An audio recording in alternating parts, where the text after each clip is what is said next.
Assalamu alaikum friends, welcome to the second lecture of pronoun. In the previous video we have discussed the first form of the pronoun, and that was we have the personal pronoun. We discussed the different types and different formation of personal pronoun. Now in this lecture we are going to discuss the reflexive pronoun and emphatic pronoun. But before starting the lecture, I request you to please subscribe the channel and share the video with your friends. I am Nawab Ali Kash and you are watching the School of English Language. Let's see the reflexive pronoun and the emphatic pronoun. What's the difference between both of them, and what is the use of both of them in sentence? What is the position, different position? Reflexive pronoun versus emphatic pronoun. وس موږ دا ګورو چې دا reflexive pronoun او دا emphatic pronoun څه شی دی.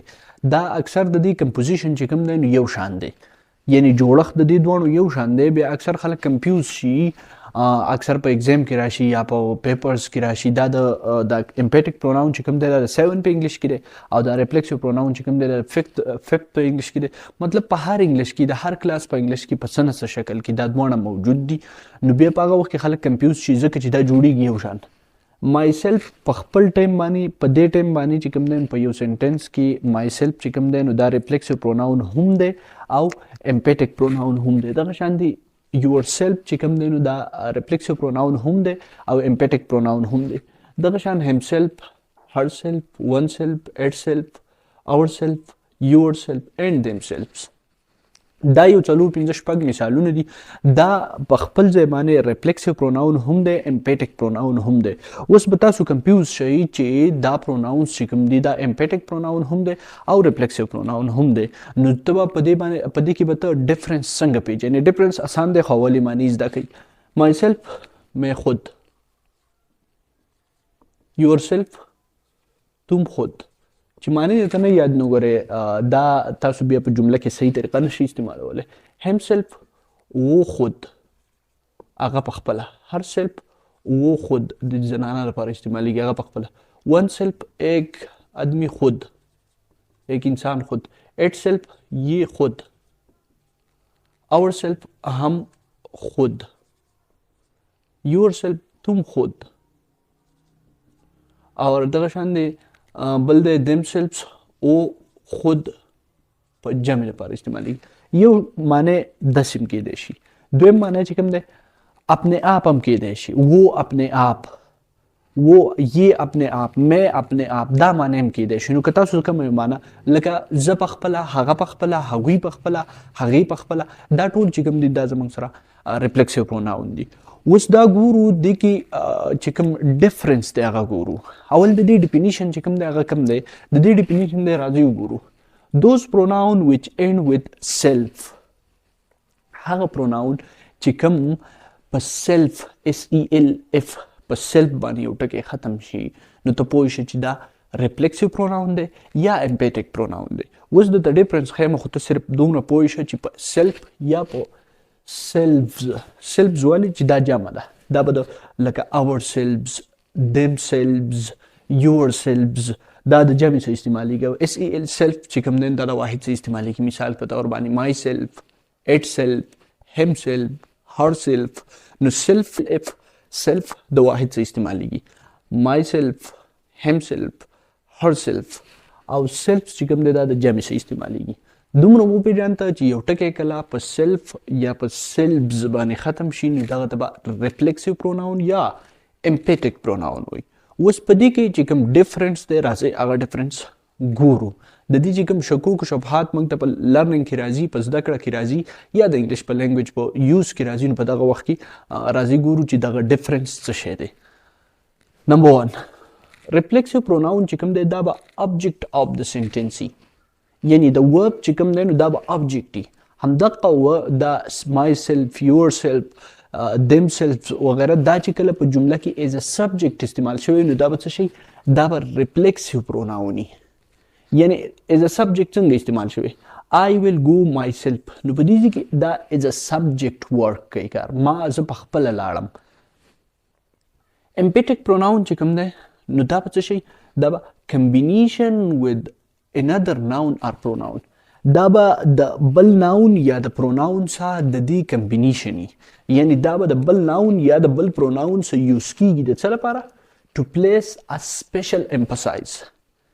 دا به په حق ناون باندې یا په حق پروناون باندې یو سپیشل امپساز یا زور ورکوي. نو په دغه وجه باندې به دې ته څه ویلی کیږي؟ emphatic pronoun. چې کله emphatic pronoun په یو سبجیکټ باندې یعنی په یو ناون باندې یا په پروناون باندې myself, ourself, yourself emphasize ورکو، زور ورکو، نو ته پوه شو چې دا څه شی دی زما سره؟ دا زما سره emphatic pronoun دی. اوس دا reflexive pronoun یا emphatic pronoun به استعمالیږي ولې؟ دا چې کوم یوز دی، why do we use reflexive pronoun یا emphatic pronoun؟ reflexive pronoun، emphatic pronoun صرف دومره په یاده کوي چې د subject او د object چې کوم د sentence subject او object چې کوم دی دا به یو پرسن وي. د sentence subject پلس object چې کوم دی نو دا به څه شي؟ یو پرسن وي. لکه مثال په طور I will go myself، نو دا زه به ځم په خپله باندې، نو دا I او myself دا یو کس دی، یو کار چې شوی خو سبجیکټ او object د sentence سیم وي. نو په دغه وخت کې به موږ یوز کوو څه شی؟ دغه وخت کې به موږ یوز کوو reflexive pronoun یا emphatic pronoun. اوس په دې کې فرق راځي چې وپېژنو. فرق دا دی چې دا سبجیکټ دا کوم reflexive pronoun چې کوم دی همدا ټکی چې کله په سنټنس کې دا ټکی چې کله دا کوم ټکی چې تاسو ولیدو دا ټکی چې as a object استعمال شوي په یوه جمله کې نو دا به reflexive pronoun وي. یعنی I will go myself نو دا as a object استعمال شوی، یعنی د سنټنس په لاست کې استعمال شوی، لہذا دا reflexive pronoun شو. دغه شان cat hurt itself، پیشو خپله ځان خوږ کړه په خپله باندې، نو دا چې کوم دی نو دا as a object استعمال شوی په سنټنس کې، ځکه ورته موږ reflexive pronoun وایو. دغه شان دی بیا she called herself، هغې په خپله باندې کال وکړو، هغې په خپله باندې غږ وکړو، نو دا چې دا as a object استعمال شوی دی، نو په دې وجه ورته دا څه شی ویلی کېږي؟ په دې وجه ورته reflexive pronoun ویلی کېږي. دغه شان دی بیا they enjoyed themselves، هغو په خپله باندې enjoy وکړه، نو په دې کې دا چې کوم دی as a object استعمال شوی، نو په ځکه ورته موږ reflexive pronoun وایو. کله چې themself، herself، dear self وغیره دا کوم self دا ټکي چې کوم ما تاسو ته لیکلي دا as an object استعمال شي په جمله کې، نو په دغه وخت کې به دغه ته موږ څه وایو؟ دغه ته به موږ وایو reflexive pronoun. همدغه سیم ټکي چې کله as an object استعمال نشي بلکې د ناون سره یا د پروناون سره د دې کمبینیشن وشي. مثال په طور I myself، نو دا چې کوم دی دا I چې کوم دی دا پروناون دی، ټیک ده، دا پروناون دی. myself چې کوم دی نو دا په سیلف والا ټکی دی. په دې کې I myself here، ما په خپله واورېدل، نو په دې ځای کې دا ټکی چې کوم دی نو دا د دې سره کمبینیشن دی. د څه سره کمبینیشن دی؟ د پروناون سره کمبینیشن دی، یعنی د ورب نه مخکې استعمال شوی دی، object نه دی، د ورب نه مخکې استعمال شوی. په دې وجه موږ دې ته څه وایو؟ په دې وجه موږ دې ته وایو emphatic pronoun. دغه شان she herself say، هغې په خپله وویل، نو په دې ځای کې په دا herself ته تاسو وګورئ دا د دې she سره استعمال شوی دی، نو دا she pronoun شو او دا herself چې کوم دی نو دا زموږ سره د سیلف والا ټکی شو، نو دا د دې سره کمبینیشن وشو، emphasize یې وکړه، هغې په خپله وویله، نو دا emphasize یې وکړو، نو دا په دې ځای کې emphatic pronoun دی. یعنی سمپل تا دومره یاده کړه چې کله دا یو دا سیلف والا ورډ چې کوم د ورب نه بعد راشي او emphasize نه ورکوي بلکې صرف replica of the subject کوي، نو دغه وخت کې به دا reflexive pronoun وي. خو چې کله دا emphasize کوي په subject باندې او combination هم ورسره د subject، نو په دغه او د ورب نه مخکې استعمال شوی، نو په دغه وخت کې به دې ته موږ څه وایو؟ دې ته به موږ وایو emphatic pronoun. ټیک ده. بیا نیکسټ چې کوم دی زموږ سره لکه he himself passed، هغه په خپله باندې پاس شو، نو اوس په دې کې دا he او دا himself د دې دواړو کمبینیشن وشو. په دې کې د دې دواړو په دې کې کمبینیشن وشو، نو په دې وجه باندې دا څه شی او د دې himself په he باندې emphasize ورکوي، زور پې ورکو، نو دې ته موږ emphatic pronoun وایو.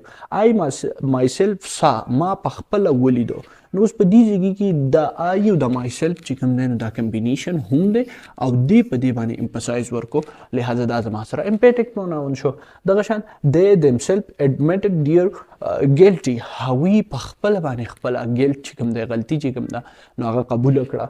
نو اوس they pronoun دی او themselves چې کوم دی نو هغه زما سره څه شی دی هغه زما سره سیلف فالوور دی خو د themselves چې کوم دی په دې باندې امفسایز ورکو نو that's why we call it emphatic pronoun.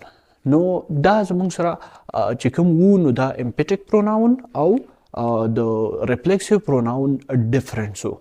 تاسو صرف دومره پورې یاد کړئ چې emphatic pronoun او reflexive pronoun څه شی دی. د دې کمپوزیشن د دوه یو شان دی یعنی my self, yourself, himself, itself, themself وغیره. دا زموږ سره چې کوم دی دا زموږ سره څه شی دی سیلف ټکی چې پکې راته دا زموږ سره reflexive pronoun هم دی او emphatic pronoun هم دی.